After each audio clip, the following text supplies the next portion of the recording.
Salvo La Rosa, giornalista, conduttore televisivo, direttore artistico delle emittenti televisive TGS e RTP e delle emittenti radiofoniche RGS e Antenna dello Stretto. Buongiorno. Buongiorno Annalisa, grazie per questa presentazione. Sai, noi siamo abituati a presentare e quindi tutte le volte che ci presentano è sempre una grande emozione. Uno dice, ma che succede? Ecco, succede questo.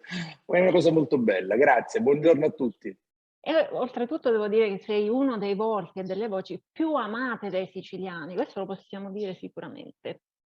Ma questo lo devi dire tu, nel senso che lo devono dire gli altri, però da 42 anni faccio questo mestiere e sento l'affetto e il calore della gente. Il pubblico dimostra veramente grande affetto nei tuoi confronti, poi riesci sempre a condurre le trasmissioni e gli eventi con una grande eleganza, sempre con il sorriso, poi mi devi spiegare come fai, ma cominciamo subito con le domande. Io oggi con te faccio un po' di giochi che non avevo fatto mai. Bene. Partiamo dalle date.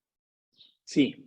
20 gennaio 1980, cosa ti ricorda? Mi ricorda la cosa più importante per quanto riguarda la mia carriera, perché è il primo articolo pubblicato a firma Salvo La Rosa sul giornale La Sicilia. Se tu fai due conti, io sono nato il 5 agosto del 63, quindi a gennaio dell'80 avevo 16 anni, 4 mesi, neanche 16 anni e mezzo. Andavo ancora a scuola, frequentavo il liceo classico ai Salesiani, San Francesco di Sales e di Catania, avevo questa grande passione che i miei professori curavano, devo dire, molto. Se faccio questo mestiere lo devo anche ai miei insegnanti dei Salesiani e ho avuto la grande fortuna di scrivere il primo articolo di nuoto sulla pagina sportiva, anzi di pallanuoto, facevo nuoto e pallanuoto, ma questo era di pallanuoto, sulla pagina sportiva della Sicilia. E quindi sono un ragazzo fortunato, come dice Giovanotti. Ma ti faccio andare un pochino indietro. Io Sì, ho le mie curiosità e te le devo fare dire adesso, ti devo fare raccontare un po' certo. di cose.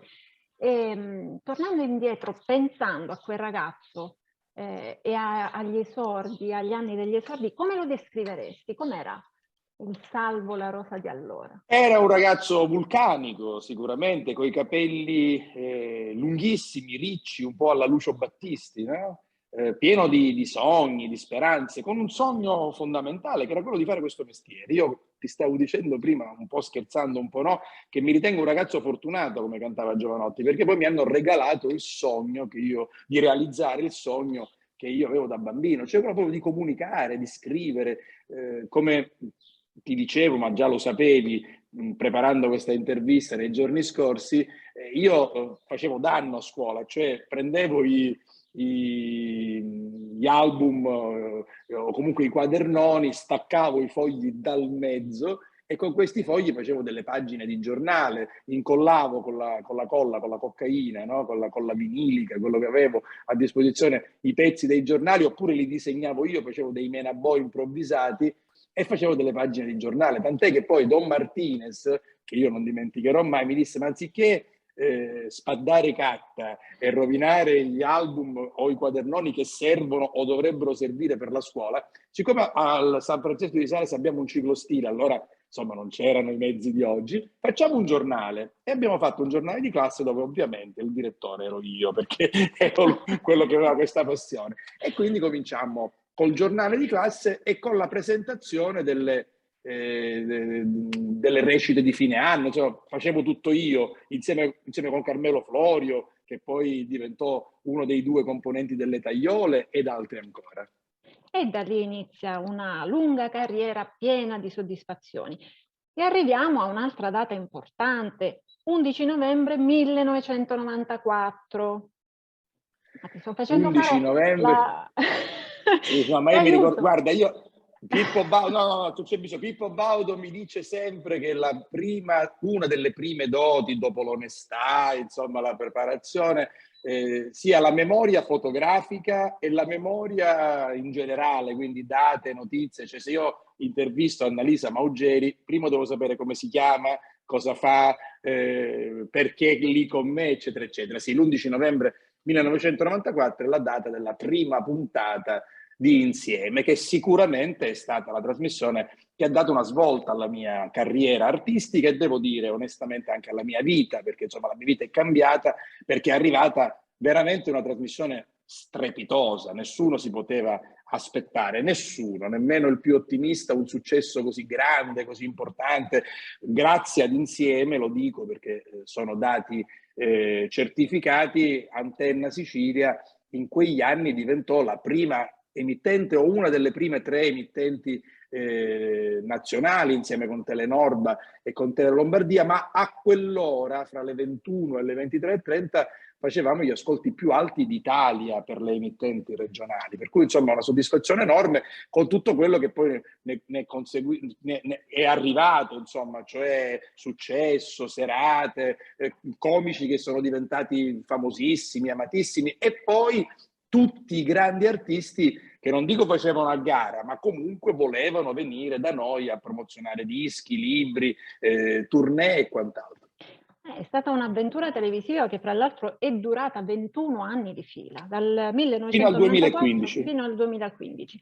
Esatto. E i siciliani se la ricordano ancora oggi con grande affetto e aspettano, anzi forse il ritorno. Allora, sì, no, devo dire che non faccio più Insieme ad Antenna Sicilia dal 2015, quindi sono passati 7 anni, ma tutti se lo ricordo. Del resto devo dirti una cosa, anche se qualcuno magari ci voleva provare, ma la storia, bella o brutta che sia, non si cancella. La storia è lì, è scritta, ci sono cose belle, cose meno belle, ci sono le guerre, ma ci sono anche le rivoluzioni, ci sono le grandi scoperte scientifiche e tante cose. E ci sono anche delle trasmissioni televisive, perché no, che hanno fatto in qualche modo la storia di questa regione, di questa nostra terra di Sicilia. Insieme è così, non è solo merito mio, ovviamente, è merito di tutta una bellissima struttura che appunto è stata Antenna Sicilia, merito di donne e uomini meravigliosi che sono stati al mio fianco e che hanno avuto questa intuizione, per cui è una storia che nessuno mai potrà dimenticare, almeno fino a quando siamo in vita, poi se ne parla, non lo so. Adesso passiamo dalle date ai nomi, perché ci sarebbe un elenco lunghissimo di nomi che potrei proporti, ma Vai. te ne propongo solo 4, mi fermo a 4. Perché sono sicura che già solamente dicendoti questi nomi, proponendoteli, susciterò sicuramente dei ricordi e magari anche degli aneddoti, se ti va di raccontarci. Va bene. Cominciamo con Enrico Guarneri o Litterio, se vogliamo. Allora, sì, vanno bene tutti e due i nomi, perché sia con Enrico Guarneri che con Litterio ho un rapporto meraviglioso. Sono sicuramente la stessa persona, però nei miei confronti hanno 2 tipi di affetto un po' diversi, anche se simili. Enrico Guarneri è un attore straordinario, e io dico che Enrico è un grande Litterio perché è un grande attore. È una persona meravigliosa perché è un buono, un padre di famiglia, un amico sincero, e quindi con lui ormai da tantissimo tempo, dal 98, quindi da 24, quasi 25 anni, condivido praticamente la vita personale e artistica, e quindi ho un rapporto meraviglioso. Litterio è un amico, un compagnone, uno con cui volentieri andare al bar perché ti fa divertire, perché ti rilassa, perché ha sempre la battuta pronta. Quindi sia Enrico Guarneri che Litterio sono 2 amici che non cambierei per nessuna ragione al mondo e che voglio tenermi stretti per sempre. Sono fortunato di averli incontrati anche in maniera casuale, se vuoi, però sono contento di averli ancora al mio fianco entrambi.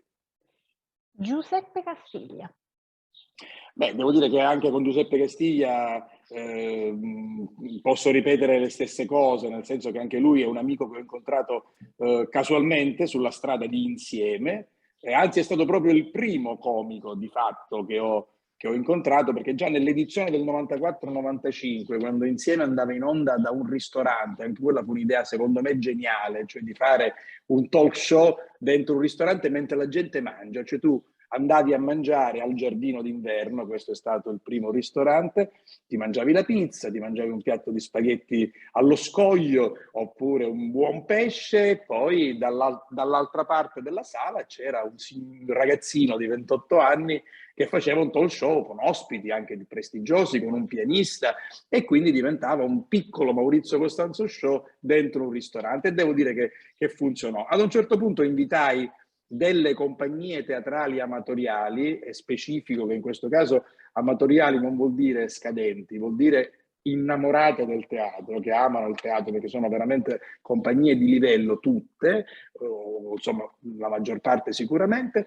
Quindi dicevo, in una di queste compagnie c'era hai un amico l'uomo più di me, de barzellette a diventa un re, ma ne cangia mai, tutti pari, sai, questa è la canzone di Little Tony e Bobby Solo sull'amicizia che noi abbiamo trasformato ed è diventata la sigla del programma che abbiamo fatto su TGS, sul canale 12, proprio in questa stagione, perché siamo diventati molto amici, siamo diventati anche con lui una bella coppia, tutte le volte che ci capita facciamo coppie insieme. E Giuseppe è un altro grande artista, un altro grande talento siciliano, e lo sta dimostrando adesso. Io l'avevo sempre detto che era anche un grande attore, perché sta facendo col Teatro Musco delle rappresentazioni teatrali, Storia di una capinera e anche San Giovanni Decollato. Quindi anche Giuseppe amico, amico, amico, talento siciliano.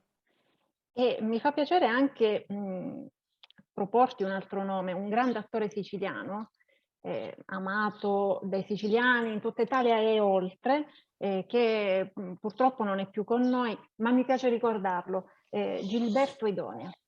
Hai fatto bene, ti ringrazio, avevo intuito che arrivassimo a lui e mi piace sempre ricordarlo. L'anno scorso ho dedicato a Gilberto proprio una puntata intera di Raccontami, questo programma che da 2 anni, questo sarà il terzo, conduco su TGS e anche su RTP, con il racconto di un personaggio, di un artista che ogni settimana si racconta. In questo caso ho chiamato Alessandro Idonia, erede e figlio, erede artistico e figlio di Gilberto, e abbiamo tirato fuori tutta una serie di filmati bellissimi, soprattutto tratti da questo suo capolavoro che è stato One Man Show, che tra l'altro con lui abbiamo portato in tournée. Io sono stato con lui in America e ho verificato, se mai ce ne fosse bisogno, il grande amore che tutti i siciliani nel mondo avevano per questo artista strepitoso, che devo dire ha sofferto molto in un certo periodo della sua vita perché non riusciva a farsi amare a Catania come lui voleva, e poi invece alla fine il suo merito è stato riconosciuto e quindi Gilberto veramente ha coronato tutti i suoi sogni, quelli di grande attore che da bambino ha regalato a tutti noi delle grandi emozioni. Era veramente una grande maschera del teatro siciliano, un attore strepitoso, bravissimo in tutto, ma soprattutto, lo voglio ricordare, interprete di Usapiti com'è. Io credo che chi ha visto almeno una replica nella sua vita di Usapiti com'è con Gilberto Idonia sia uscito dal teatro non solo piangendo a dirotto, ma anche con un animo nuovo, perché veramente era bravissimo in questo ruolo, soprattutto, ma non solo.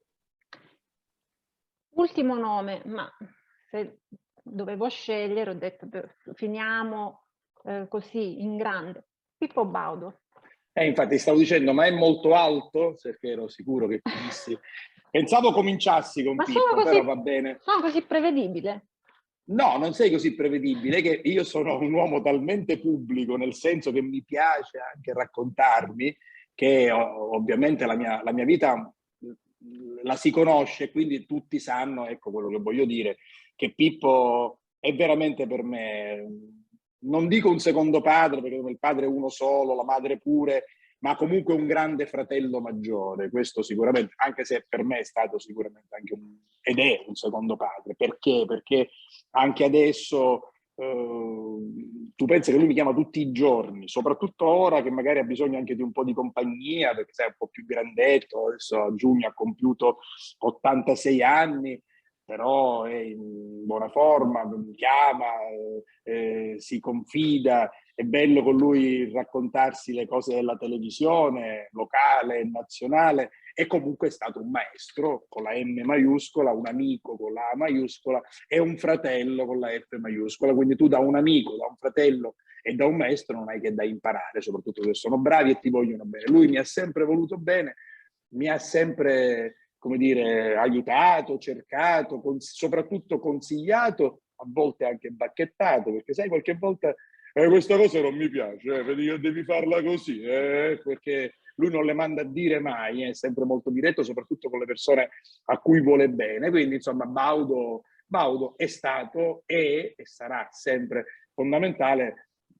Per esempio, di questo ultimo programma che è Raccontami, io ho una sigla in questo ultimo programma che è Raccontami, scritta da Mario Incudine, altro mio carissimo amico e artista siciliano talentuoso.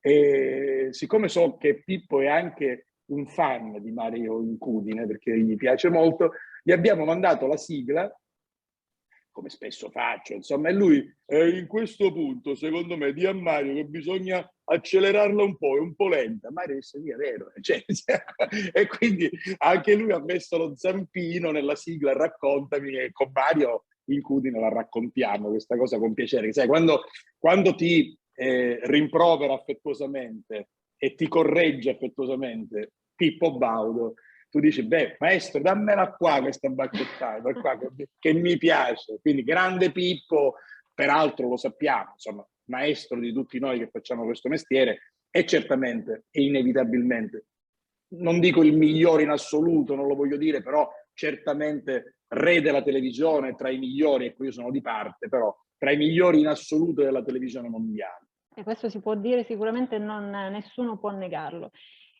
Tu sei molto social, perché io ti seguo, sì. Finita l'intervista torno a fare la tua follower.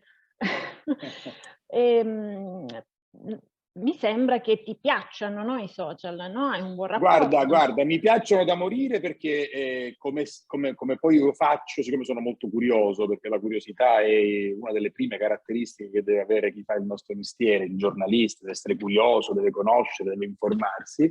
Io prima ho voluto conoscerli i social, quando li ho conosciuti e quindi quando mi sono preparato sulle potenzialità e anche sulle negatività dei social, ho detto adesso li uso perché posso usarli con coscienza. Pensa che io fino al 6 febbraio, me lo ricordo perché è il giorno dopo di Sant'Agata, quindi fino al 6 febbraio del 2016 avevo ancora un telefono palmare, come si chiamano? Non avevo uno smartphone, avevo il Motorola, quello con i tasti, sai, quello che sembrava un computer, per cui ero proprio pesso, diciamolo francamente, cioè arretrato, âgé, ma non più che boomer, ero boom, un'esplosione.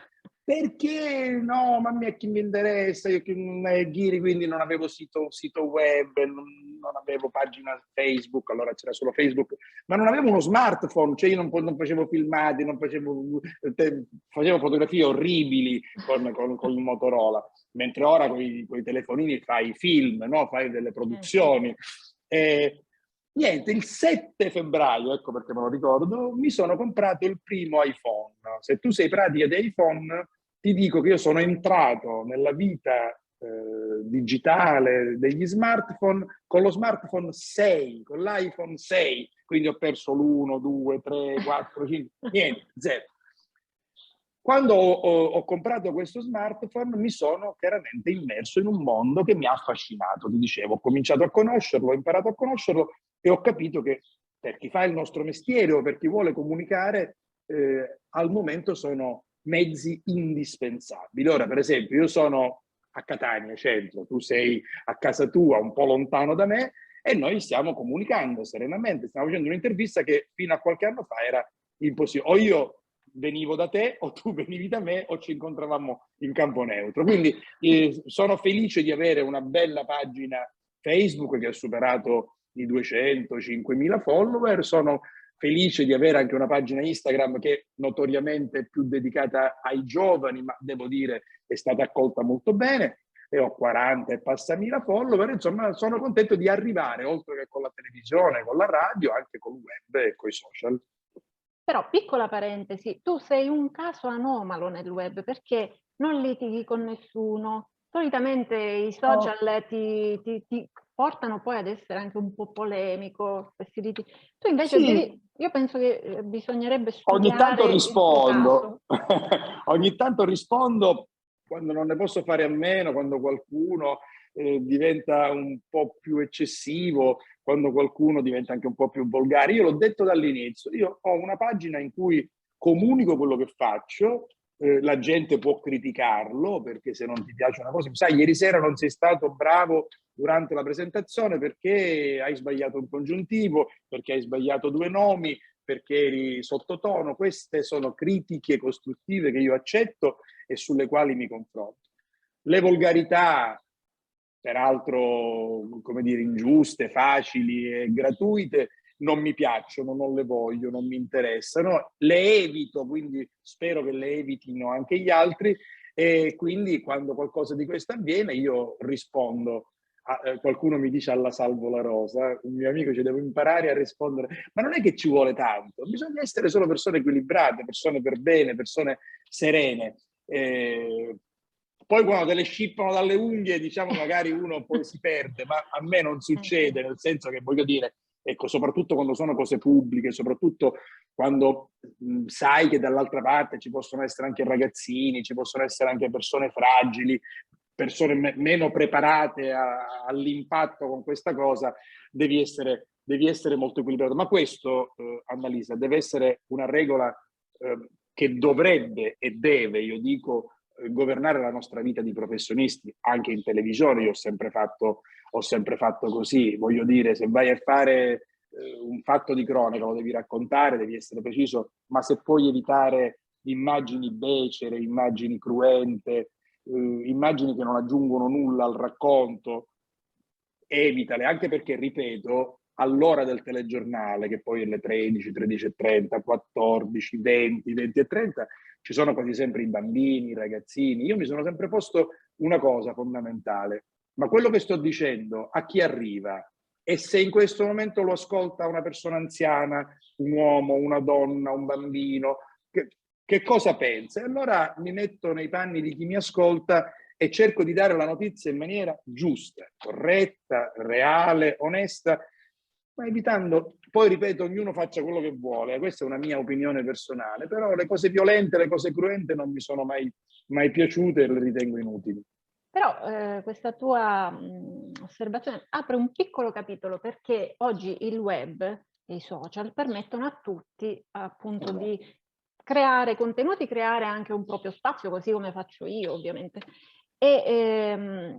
Quindi i contenuti possono essere anche a volte non molto positivi e qualcuno magari non si pone queste domande che ti poni tu. Ma sai Annalisa, ecco appunto, tornando al discorso, in un giornale c'è un direttore responsabile che diventa responsabile di tutto quello che quel giornale pubblica e quindi diventa responsabile anche di quello che i suoi giornalisti, le sue giornaliste, i suoi collaboratori pubblicano. Per cui se sbagli, se eccedi, se offendi, se sei troppo violento e cruento, c'è qualcuno che interviene, c'è un'autorità giudiziaria che interviene e dice al direttore perché avete fatto questo. Purtroppo hai ragione tu, il web al momento è una prateria bellissima perché è è un grande esercizio di democrazia e di libertà, però ecco, torniamo a quello che dicevamo prima, dobbiamo fare affidamento sulla coscienza di ognuno di noi. Io dico utilizzate i social, ma utilizzateli bene, sono un'arma, e quindi possono diventare anche cruenti, possono diventare violenti, lì non ci sono direttori responsabili o altri che possano, come dire, guidarti o darti un'indicazione. Per cui mi affido alla coscienza civile, però purtroppo hai ragione tu, ma lo vediamo, molto spesso diventano campo di battaglia, diventano come dire, occasioni facili per liti, scontri. Guarda, io ripeto, cerco di evitarli, cerco di contenerli, cerco di farli diventare costruttivi. Non è facile, ma dobbiamo provarci. Ecco. E un consiglio a quei giovani che vogliono fare il tuo mestiere? Ma guarda, io capisco che ancora oggi, perché lo è da sempre, perché lo è stato anche per me, perché sicuramente lo è per te, visto che sto cominciando a conoscere la tua grande passione, il giornalismo, la comunicazione, la conduzione sono veramente affascinanti, per cui è facile che una ragazza o un ragazzo si lasciano affascinare da questo mondo, come si fanno affascinare da quello dello spettacolo o anche da altre passioni importanti. Per cui consiglio in pratica quello che abbiamo già detto, cioè di vivere questa professione, ma tutta la nostra vita, con grande onestà intellettuale, con grande equilibrio, con grande umiltà, perché a volte ti capita di fare qualcosa, hai successo e perdi la testa e lì è la fine, no? Quindi grande equilibrio, grande umiltà, conoscenza di se stessi. Io dico una cosa, che Dio ha dato un talento a tutti noi. Tutti noi abbiamo un talento, c'è chi è bravo a dipingere, c'è chi è bravo nello sport, nel calcio, nel tennis, c'è chi è bravo a scrivere, nel giornalismo, quindi c'è chi è bravo, chi ha una bella voce ed è bravo a cantare. Questo talento va individuato, bisogna conoscerlo, capirlo, educarlo, studiare molto. Una cosa che io dico ai ragazzi: studiate, studiate, cominciate con la scuola, poi l'università, poi l'approfondimento. Se fate i giornalisti, studiate giornalismo, se fate i cantanti, andate a scuola di canto, se fate i chitarristi, andate a scuola di musica, educate il talento e poi cercate di sfruttarlo al massimo, cercate di farne, come ho fatto io, un lavoro, un'arte e una professione.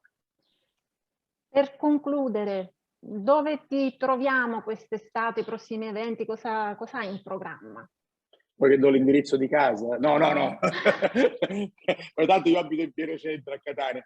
No, insomma, mi trovate là dove mi cercate sempre. C'era il venditore di sale. Quando mi cercate non mi trovate. Lui vendeva il sale e allora un po' intimoriva, no? Le signore o i signori che devono comprare il sale, compratelo subito, perché quando mi cercate e vi serve sale per la pasta o per condire l'insalata non mi trovate. No, guarda, mi troveranno in giro per tutta la Sicilia, perché è già cominciata, ma da questa settimana entrerà nel vivo la tournée estiva, quindi tanti spettacoli in giro per tutta la Sicilia. Già sai che sabato, perché quando abbiamo concordato questa intervista ce lo siamo detti, ho addirittura 4 eventi in 2 giorni, perché di mattina, sabato, per TGS ed RTP andrò a intervistare l'amministratore delegato di Team, main sponsor di Tao Book, poi quindi sono a Taormina. Il pomeriggio vado al Teatro Bellini perché farò una bella serata con Mogol, che racconta la storia musicale sua e di Lucio Battisti, con una grande orchestra e con la voce straordinaria di Gianmarco Carroccia, che non solo somiglia fisicamente anche in maniera, come dire, straordinaria a Battisti, ma è un grande interprete battistiano e anche un alunno del CET di Mogol. Quindi questo sabato. Domenica mattina, per gradire, mi trasferisco a Trecastagni perché faccio una bella mattinata di beneficenza e solidarietà. Sono cose che dobbiamo fare noi che facciamo questo mestiere, cioè metterci a disposizione degli altri, per i bambini dei reparti pediatrici che fanno cure palliative, e quindi faremo una bella mattinata. Peraltro ci sarà anche Giuseppe Castiglia tra gli altri ospiti, quindi domenica mattina 19, dalle 9, 9 e mezza in poi noi interverremo alle 10 circa a Trecastagni in piazza. Poi, per gradire, la sera mi trasferisco a Noto perché faccio un'altra serata di beneficenza, quindi domenica tutto a cuore aperto, ma mi fa piacere farlo, per l'AIL, l'Associazione Italiana contro le Leucemie, perché il responsabile della sede di Siracusa o di Noto, adesso non ricordo se è Noto o Siracusa, comunque mi ha chiamato dicendomi che i pazienti che sono ricoverati lì, insomma, hanno il piacere di incontrarmi. Capirai bene che è una bellissima cosa, e quindi vado, c'è uno spettacolo e parteciperò anche a questa cosa. E poi dalla settimana successiva ancora Lampedusa, Mazzara del Vallo, Pozzillo, poi dove saremo? Insomma, Enna, in ti giro per la teniamo Sicilia. d'occhio tramite i tuoi social, comunicherai e poi, insomma... Sì, Salvo la Rosa Official è la pagina Facebook, Salvo la Rosa TV è la pagina Instagram, Salvo la Rosa TV c'è anche Twitter che curo un po' meno, ma cerco di tenere sempre aggiornato. Quindi seguitemi e insomma io ci sono come sempre cu tutto cori, come diceva la mia amata nonna, che insomma mi ha inculcato questa cosa quando io l'andavo a trovare, devo dire tutte le domeniche o comunque ogni settimana. Non appena andavo via, lei mi abbracciava davanti alla porta di casa. Lei abitava proprio in un basso, a piano terra, vicino a Ferolune, piazza Carlo Alberto, a Catania. E mi diceva, o nipote, ti ringrazio che ti riudasti mia. Quindi era lei, che aveva più di 80 anni, che mi diceva, ti ringrazio, nipote mio, per esserti ricordato di me. Pensa che tenerezza, come dire, che umiltà. E poi mi diceva, un signore da Bilirici, ti abbraccio cu tutto cori. E quando una nonna che ti vuole bene ti dice cu tutto cori, vuol dire che ti sta trasmettendo tanto amore. Io ho messo un hashtag davanti per essere moderno e rispondo così a chi mi vuole bene, e sono veramente tanti. Quindi grazie anche attraverso il tuo blog, la tua pagina, che ha un nome bellissimo. Lo vuoi ricordare, per favore? Sicilia buona, non si può Sicilia dimenticare. buona, volevo chiuderlo così, questo nostro incontro. Volevo complimentarmi con te, non solo per il tuo lavoro, perché si vede che hai passione anche tu, come tutti noi che facciamo questo mestiere, lo fai molto bene e hai scelto un nome meraviglioso, perché il nome, il titolo della trasmissione è fondamentale. Io credo che uno dei motivi del grande successo di Insieme sia stato anche il titolo, cioè Insieme, nato casualmente. Allora direttore di Antenna Sicilia era Domenico Tempio, mi disse partiamo con un programma serale, inventati qualcosa, andiamo in onda. E come lo chiamiamo? Boh, pensaci, io non avevo idea, ho fatto uno stand-up promozionale, uno spot, e mi sono accorto che in 35 secondi avevo detto 6 o 7 volte insieme, perché dissi, allora vi aspetto per stare insieme da lunedì 11 novembre su Telettona, allora era Telettona, poi diventò anche Antenna Sicilia, perché insieme possiamo parlare di tante cose e insieme risolveremo tanti problemi. Dissi, guarda, chiamiamolo insieme, termine, avverbio bellissimo, così come poi per meraviglioso, così come adesso per raccontami, no? Perché raccontami è un titolo, se vuoi, semplice, ma c'è tutto, perché l'ospite che viene da te su TGS e su RTP si racconta in maniera serena, amabile, quindi Sicilia buona mi piace perché appunto c'è anche tanta Sicilia brutta purtroppo, come dicevamo per i social, ma deve vincere la Sicilia buona, cioè quella buona, quella fatta dai cittadini onesti, quella che è fatta da quelle persone che, come diceva Don Bosco, ecco, torniamo ai salesiani, devono diventare buoni cristiani e onesti cittadini, ecco, deve avere il sopravvento e quindi tu racconti la Sicilia buona. Brava, complimenti, con tutto cori. Grazie mille, e infatti non poteva mancare Salvo la Rosa, Sicilia buona. Grazie mille, Salvo. Grazie a te, Annalisa, e un abbraccio con tutti i cori. Mi sono emozionato dai tanti complimenti. Un abbraccio con tutti i cori alle amiche e agli amici di Sicilia Buona e alla mia amica Annalisa Maugeri. Grazie, baci baci, a presto. A presto.